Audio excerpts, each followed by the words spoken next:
जलावा चढ़ावे जई हो, जलावा चढ़ावे जई हो शिवालावा गे पगली। गौरा मैया के सैया से मंगी होई है पगलावा गे पगली। गौरा मैया के सैया से मंगी होई है पगलावा गे पगली।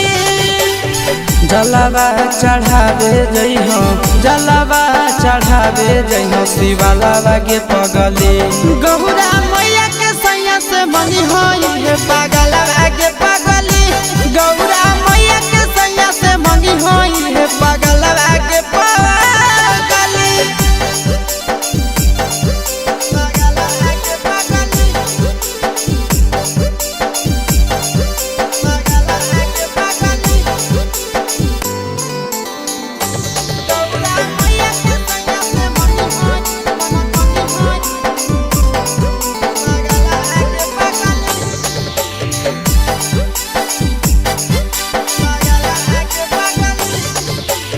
सावन में कदी है भोले बाबा के ढायनावा।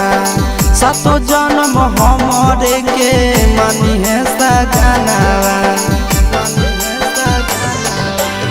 सावन में कदी है भोले बाबा के ढायनावा।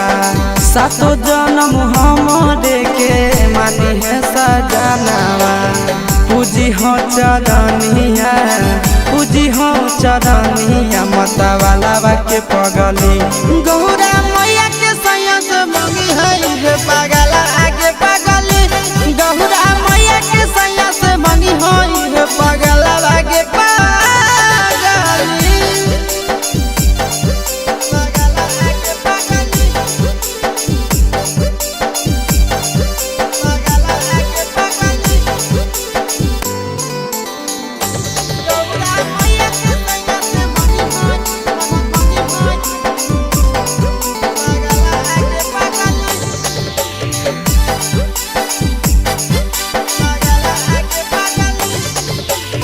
सावन के पहिला सोमारी भूखल रही हो।